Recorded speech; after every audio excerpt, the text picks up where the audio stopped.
सब देखा है, अब तो रिटायर्ड हो गए, लेकिन अपने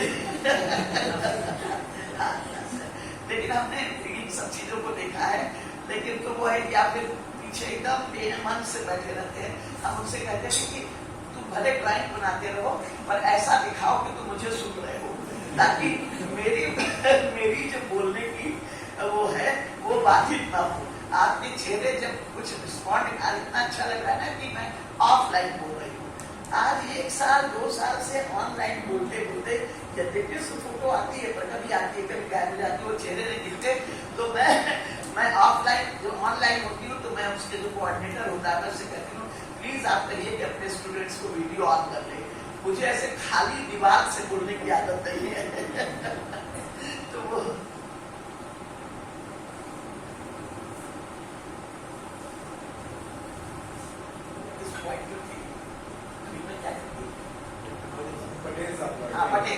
पटेल साहब गए और कहते मैं लाइन में बैठा, क्योंकि इतना मुझे गुस्सा आ रहा था अपने मित्रों पर कि ले आए, अरे गांधी बाबा को कहीं भी सुन लेते, मेरा खेलने का टाइम बेकार कर दिया। तब वो कहते हैं कि जैसे, और गांधी जी बहुत बड़े ओरेटर नहीं थे, गांधी जी बहुत धीरे धीरे कम शब्दों में बोलते थे, उनमें ओरेटरी स्किल नहीं थी बिल्कुल, बहुत धीरे धीरे ऐसा बोलते थे, सुनना पड़ता था उनको, लेकिन सेल्फ रियलाइज्ड सुनते, है ना। एक आदमी, जब लोग कहते हैं कि जब आदमी सेल्फ रियलाइज होगा तो व्यक्ति व्यक्ति जाति जाति धर्म धर्म में कैसे भेद करेगा, जब हमारा सोल उस स्तर पर पहुंच जाएगा।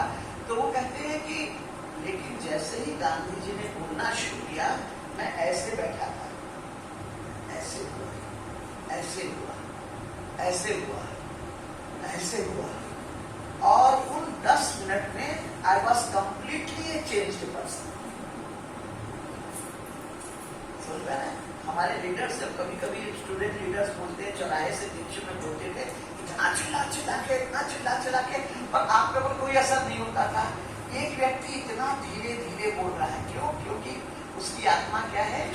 शुद्ध है, सच्ची है, उसमें सत्य है। और पटेल लिखते हैं कि तब से मैं उनका शिष्य बन गया।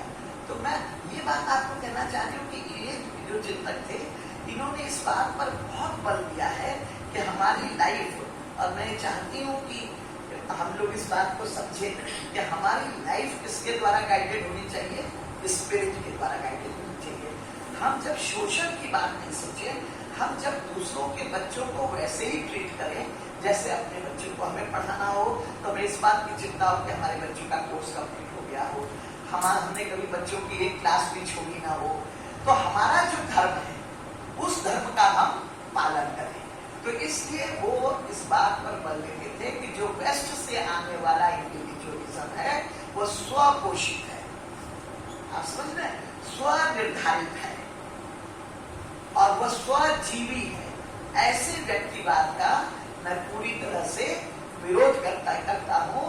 मैं तो उस स्व की बात करता हूँ जो पराजीवी है, आप समझे ना, जो केवल जो दूसरों से निर्धारित होती हो और जिसका अपना स्वभाव ऐसा बन जाए। ऐसा नहीं कि वेस्ट में ऐसी बात नहीं, जब मैं उनको पढ़ती हूँ तो मुझे अरिस्टोटल की वो बात याद आ जाती है जो अरिस्टोटल एजुकेशन के बारे में कहता है 3 मनुष्य की अवस्थाएं होती हैं, एक नेचुरल डिस्पोजिशन, दूसरा हैबिचुअल टेम्परामेंटल और तीसरा रैशनल सेल्फ डिटर्मिनेशन।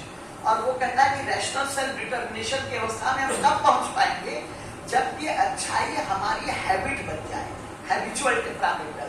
जब हम नेचुरल डिस्पोजिशन से हैबिचुअल टेम्परामेंटल अवस्था में पहुंचेंगे तब हम जो है उस अवस्था में प्रवेश कर पाएंगे।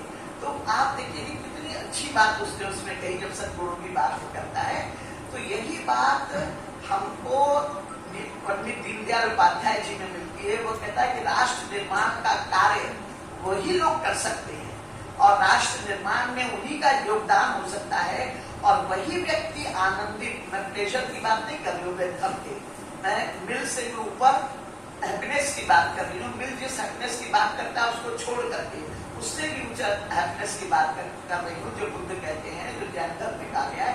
तो वो निर्माण कैवल्य जिसकी बात करते हैं, जब हम उस रास्ते पर चल पड़ते हैं तब हम व्यक्तिवाद से दूर जाते हैं, हमारा व्यक्तिवाद जो है वहां पर समाप्त हो जाता है और हम कैसे एक सामाजिक व्यक्ति ट्रू टर्म में हो जाते हैं। इससे हमारा व्यक्तिवाद समाप्त नहीं होता है जैसा वो सोचते हैं, इससे वास्तव में हम सही व्यक्तिवाद तक पहुंच पाते हैं। अगर आपको उसको व्यक्तिवाद कहना ही है तो वो व्यक्तिवाद कैसा होगा? सही व्यक्तिवाद, सच्चा व्यक्तिवाद होगा, क्योंकि तब हम अपने आप को पहचान सकते हम क्या है।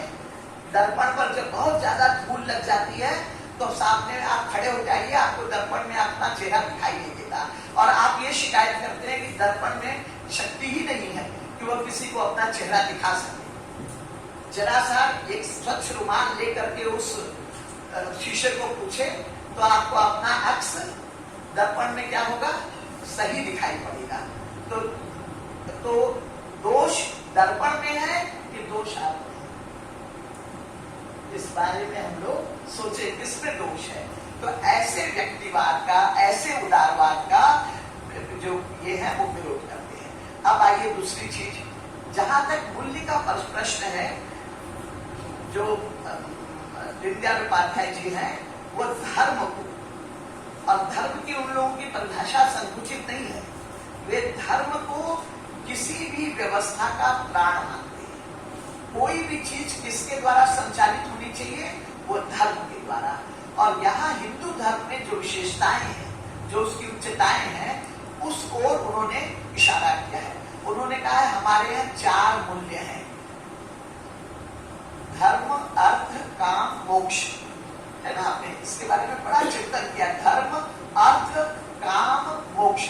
लोग कहते हैं कि हिंदू वो कहते हैं कि हमारे धर्म में अर्थ को कोई महत्व नहीं दिया गया। गलत। कौटिल्य का अर्थशास्त्र पढ़िए, उसने तो उसका नाम ही अर्थशास्त्र का। उसने कहा अर्थ के बिना अर्थ के बिना काम नहीं मिल सकता, काम के धर्म के बिना जो है।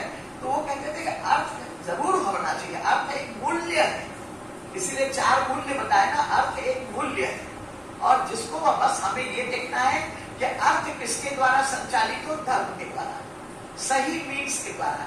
गांधी जी जिसे मीन्स एंड थ्योरी कहते हैं, वो इस शब्द का नाम नहीं लिखते हैं, परंतु जहां पर हम जो भी कमाएं, हम एक टीचर हैं, हमें जो तनख्वाह मिलती है, जो सही कार्य करते हैं, वही हमारी वो है। किसी दूसरी तरह से अगर हम कमाते हैं, शोषण करके किसी का कमाते हैं, तो उस इनकम पर मेरा अधिकार नहीं है। मैं शिक्षक हूँ, इसलिए बार बार मैं शिक्षक का उदाहरण दे रही हूँ। अच्छा है कि शिक्षक आप लोगों को लपेटने की बजाय शिक्षक का उदाहरण दूँ। तो इसलिए हम लोग देखते हैं कि वो जो है, तो फिर कहता है काम का अर्थ है डिजायर्स। वो कहता है डिजायर्स भी बहुत महत्वपूर्ण चीज है। एक सामान्य मनुष्य के जीवन में डिजायर्स फुलफिल होनी चाहिए, लेकिन डिजायर्स भी कैसी फुलफिल होनी चाहिए? जिन चीजों का धर्म हमें आदेश देता है, उससे हमारी डिजायर्स जो है फुलफिल होनी चाहिए। इसलिए जो काम है और अर्थ है, both of these things should be directed and determined by religion, by dharma। religion शब्द कभी प्रयोग नहीं वो लोग करते, by dharma। और धर्म की वही परिभाषा, क्योंकि और भी बहुत अच्छी अच्छी परिभाषा है, धर्म की वही परिभाषा दीनदयाल उपाध्याय जी करते हैं कि धर्म वो है जो हमें निम्न, और हमारा हिंदू धर्म कैसा है, जो हमको निम्न चेतना से उच्च चेतना की ओर ले जाए, जहां हम जो है एक ऐसे पर्यावरण का निर्माण करें जो पर्यावरण शुद्ध हो और जो पर्यावरण पवित्र हो। पवित्र शब्द बहुत अधिक महत्वपूर्ण है। जो पर्यावरण जो कि गलत इच्छाओं के द्वारा दूषित न हो, ऐसे पर्यावरण में जब हम रहेंगे और उस तरफ जब हम आगे चलेंगे, निरंतर आत्मोत्थान की बात करना है। आत्मोत्थान, निरंतर हमारी आत्मा का जो है उत्थान होते जाए।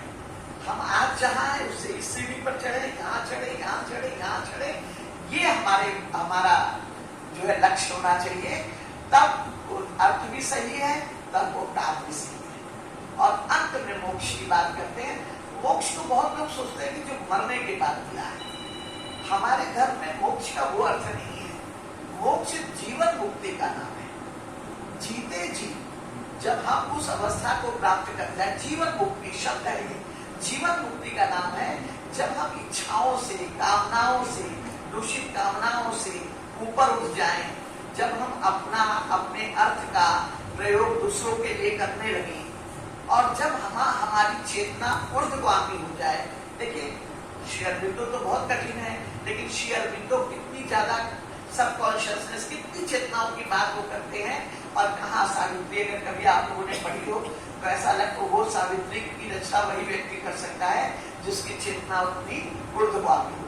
तो हम लोग ये देखते हैं कि फाउंडेशंस ऑफ इंडियन कल्चर आप सबको पढ़नी चाहिए, बहुत अद्भुत किताब है श्री अरबिंदो की। तो वो कहते हैं जब हम वहां पहुंच जाते हैं तब हम क्या होते हैं, हम वास्तव में एक धार्मिक मनुष्य होते हैं।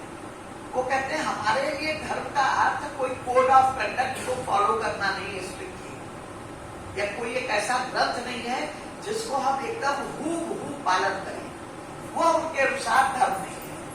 धर्म में बहुत सारी विविधताओं को स्थान देता है। उसका लक्ष्य एकम सत्य बहुधा विभक्ति, सत्य एक ही है, लेकिन विद्वान लोग उसको अलग अलग ढंग से कहते हैं। मुझे इलाहाबाद आना था, मैं कई रास्तों से इलाहाबाद आ सकती हूँ, मेरा लक्ष्य इलाहाबाद पहुंचना है। और अगर मुझे कलकत्ता जाना है और मैं समझ जाइए कि मैं एकदम कलकत्ता से अपोजिट मद्रास की गाड़ी में बैठ जाऊं, तो कितना भी चलती जाऊंगी कलकत्ता तक नहीं पहुंच पाऊंगी, क्योंकि मेरा जो हमने वो है रास्ता जो है वो हमने गलत चुना है। तो इसलिए वो कहते हैं कि ऐसा जब हम करेंगे, सारी विविधताओं को मान्यताएं देते, कहते सारी विविधता हमारी कमजोरी नहीं है, विविधता हमारी शक्ति है। जैसे अन्य लोग कहते हैं सब प्रकार के अलग अलग, आपको पता है हिंदू धर्म में आप कर्म को योग के रास्ते पर भी जा सकते हैं, भक्ति के रास्ते पर भी जा सकते हैं। आप अपनी प्रकृति के अनुसार, जैसे आप भक्ति के रास्ते पर जाएंगे, अपनी प्रकृति के अनुसार आप वो रास्ता चुनेंगे तो आप उसमें सक्षम होंगे। जैसे मैं रट के कुछ नहीं लिख सकती, अगर मुझे कहीं रट करके बोलना हो तो आई विल गेट जीरो, लेकिन मुझे अगर अपने विचारों को व्यक्त करना, अपनी प्रवृत्ति होती है, समझ के बोलना हो तो मैं बहुत अच्छी तरह बोल सकती हूँ।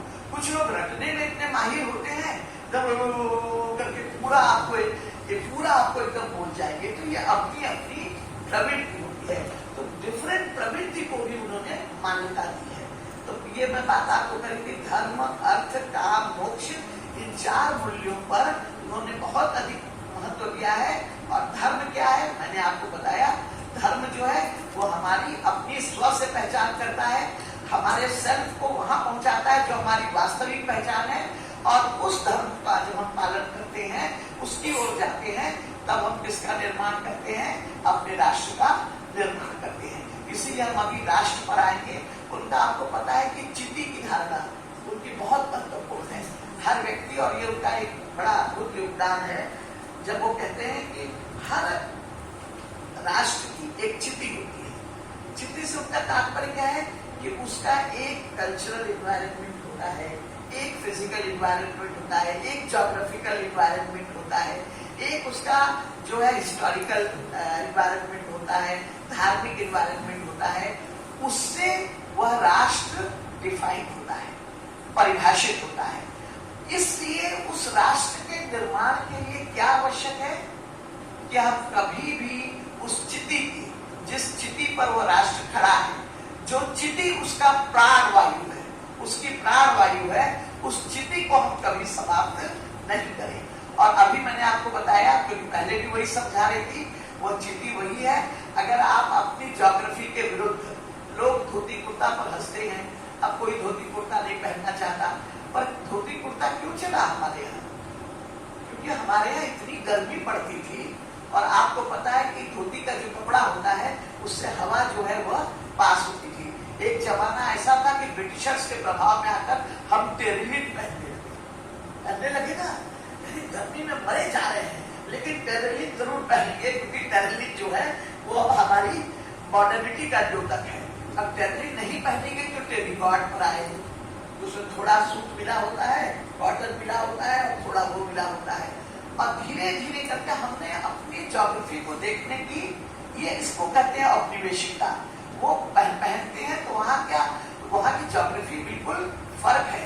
क्या आपको धोती कुर्ता पैजामा कोट क्या पहना हुआ आदमी आपको असभ्य नजर आ रहा है? मैं आपसे पूछती हूँ, क्या वो असभ्य नजर आता है? तो हमने ये जानने की कोशिश ही नहीं की कि क्यों हमारे यहाँ ये ड्रेस बनी है, और हमने केवल क्या करने की कोशिश की, अंधानुकरण, ब्लाइंड इमिटेशन। और इस ब्लाइंड इमिटेशन से हमें हमेशा बचना चाहिए। तो वो कहते हैं कि ये ब्लाइंड इमिटेशन हर राष्ट्र की, कोई भी राष्ट्र, अगर वो राष्ट्र अपनी चिट्ठी के अनुसार कार्य कर रहा है तो वह राष्ट्र सक्सेसफुल होगा। हमने सेक्युलरिज्म को अपनाया, जबकि सेक्युलरिज्म शब्द का अभ्युदय, सेक्युलर स्टेट का जो अभ्युदय हुआ वो कहाँ हुआ, प्रोटेस्टेंट और कैथोलिक्स में झगड़े के फलस्वरूप हुआ। आपको पता है जब पोप का जिन लोगों ने प्रोटेस्ट किया, क्योंकि पोप बहुत भ्रष्टाचारी हो गया था, तो लोगों ने, क्रिश्चियंस ने पोप का विरोध करना शुरू किया। तो जिन्होंने पोप का विरोध करना शुरू किया वो क्या कहलाए, प्रोटेस्टेंट। और जिन्होंने पोप का विरोध नहीं किया, चर्च को ठीक उसी रूप में माना, वो कहलाए कैथोलिक्स। तो कैथोलिक्स हो गए कंजर्वेटिव, ये कहलाने लगे बहुत प्रोग्रेसिव। तो राजा ने कहा कि मैं न प्रोटेस्टेंट को महत्व दूंगा न कैथोलिक्स को महत्व दूंगा, मेरे लिए मेरे कानून बनाते समय सब बराबर होंगे। तो ये इसको क्या नाम दिया गया, secular. I will be secular, मैं धर्मनिरपेक्ष होगा। हमें धर्मनिरपेक्षता है। भारतवर्ष में ये धर्म प्रधान देश है। आपने कोई और शब्द ढूंढा होगा, एक मुस्लिम होगा तो उसके लिए जो है अपना ग्रंथ जो है वो बहुत महत्वपूर्ण होगा, वो अपने को धार्मिक कहेगा। लेकिन हमने तो शब्द ही क्या कर दिया, डिस्लेटेड संप्रदाय, निरपेक्ष, बहुत सारे शब्दों का वो किया गया। वो सब एक बहुत लंबे डिस्कशन की बात है, लेकिन मैं केवल बता रही हूँ कि हमने शब्दों को भी कैसे अडॉप्ट किया, वहीं से अडॉप्ट किया जो उन्होंने कहा। हमारे सेक्युलरिज्म जो कॉन्स्टिट्यूशन में शब्द नहीं था, बी आर अम्बेडकर उसको लिखने के बड़े विरुद्ध थे। आपको कॉन्स्टिट्यूएंट असेंबली की डिबेट्स पढ़ना चाहिए, लेकिन बाद में वो सेक्युलरिज्म शब्द हमारे यहाँ जोड़ा गया। तो ऐसा नहीं कि हमारे संविधान निर्माता नहीं जानते थे इस चीज को, वो जानते थे कि हमें इस शब्द का वो नहीं लाना है संविधान में। तो इस प्रकार से हम लोग देखते हैं। तो अब जो ये जो चिट्ठी आप समझ रहे हैं, जो कि बहुत फेमस है, कि चिट्ठी से पंडित दीनदयाल उपाध्याय जी का क्या अर्थ था।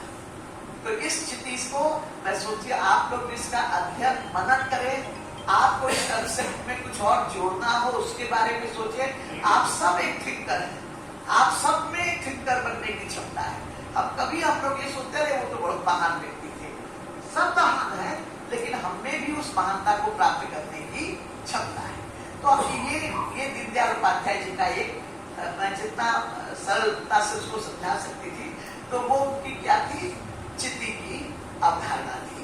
और दीनदयाल उपाध्याय जी की जो चिट्ठी की अवधारणा थी, यह भी अपने आप में एक बहुत ही महत्वपूर्ण अवधारणा है। किसी ने पहले चिट्ठी शब्द हमारे वेदोपनिषदों में, पर चिट्ठी शब्द का प्रयोग राष्ट्र के संदर्भ में किसी ने नहीं किया था।